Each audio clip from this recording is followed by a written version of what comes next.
2024 August నెల 1వ తారీఖు నుండి 31వ తారీఖు వరకు ధనస్సు రాశి ఫలితాలు. ధనుర్మీనములకు అధిపతి గురువు. సరిగా చెప్పాలంటే ఈ ధనస్సు రాశి కూడా పూర్తిగా బాగాలేదు. ఈ ధనస్సు రాశికి ఒక్క శుక్రుడు తప్పితే ఏ గ్రహం బాగలేడు. తర్వాత ఈ ధనస్సు రాశికి ఏలినాడు శని అయిపోయింది, కానీ కుంభంలో ఉన్న శని మకరంలోకి వక్రించి వెనక్కి వచ్చాడు. కాబట్టి ధనుస్సుకి చాలా కష్టదశ, ఇబ్బంది టైము. ఏలినాడు శనితో సమానం. కాబట్టి ఈ రాశి వాళ్ళు శని, గురువు, కుజుడు ఈ 3 గ్రహాలకి కూడా పూర్తి శాంతి చేసుకోవాలి. అదే కాదండి, 9 గ్రహాలకు కూడా శాంతి చేయడం చాలా అవసరం. అట్లా కాని పక్షంలో 9 గ్రహాలకి సంఖ్య జపం అంటే 1,20,000 జపం చేయాలి. మరి 9 రకాల ధాన్యాలు దానం ఇవ్వాలి, హోమం చేయాలి. ఇవన్నీ చేయలేని వాళ్ళు ఏం చేయాలి? ఆదివారం సూర్యుడి దగ్గర దీపారాధన, పూజ. అట్లా సోమవారం చంద్రుడు, మంగళవారం కుజుడు, బుధవారం బుధుడు, గురువారం గురువు, శుక్రవారం శుక్రుడు, శనివారం శని, ఆదివారం రాహువు, సోమవారం కేతువు. ఇట్లా గ్రహాలకి ప్రతి గ్రహం దగ్గర ఆ వారం రోజు ఆ దీపారాధన, పూజ, మీ చేతనైన పూజ మంత్రయుక్తంగా కాకపోతే 2 పూలు దళినైనా అక్కడ ఒక్కొక్క గ్రహానికి సంబంధించిన శ్లోకాలు ఉంటాయి. ఆ శ్లోకం చదువుకొని దండం పెట్టండి, మీకు అన్ని విధాలా బాగుంటుంది. తర్వాత ఈ రాశి వాళ్ళు చాలా క్రిటికల్ అయినటువంటి పొజిషను. కొన్ని రాశాలు కర్కాటకం, ధనస్సు, మకరం, కుంభం, మీనం ఈ రాశులు చాలా సమస్యలతో కూడుకొని ఉన్నాయి. కాబట్టి ఈ రాశి వాళ్ళు ఎంత జాగ్రత్తగా ఉంటే అంత మంచిది.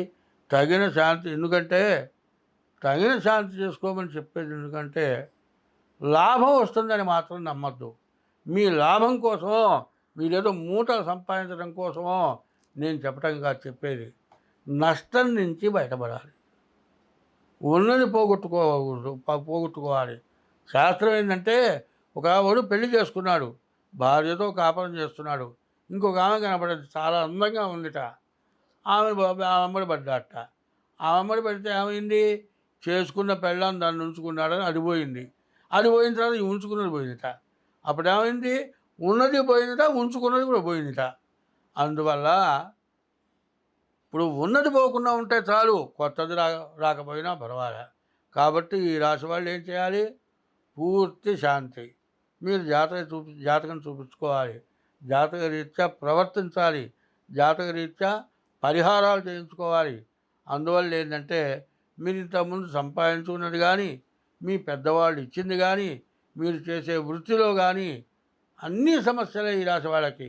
కాబట్టి ఈ రాశి వాళ్ళు ఖచ్చితంగా మీ డేట్ ఆఫ్ బర్త్ ద్వారా లేకపోతే మీ హస్తసాముద్రిక ద్వారా మీ జాతకం చూపించుకొని ముందు దానికి తగిన పరిహారాలు చేసుకోండి.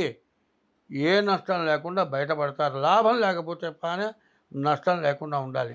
నేను చెప్పేది ఒకటే, లాభం వచ్చే రోజు నేను ఆపినా ఆగదు. నీకు వచ్చే లాభం వచ్చిందా దాని వాళ్ళకి ఏం చెబుతున్నారు చాలామంది? నువ్వు ఇంద్రుడు అవుతావు, చంద్రుడు అవుతావు, ప్రధానమంత్రి అవుతావు. ఏమీ కాదు అక్కడ అయ్యేది. కానీ దానివల్ల సంతోషపడి డబ్బులు ఇస్తారు.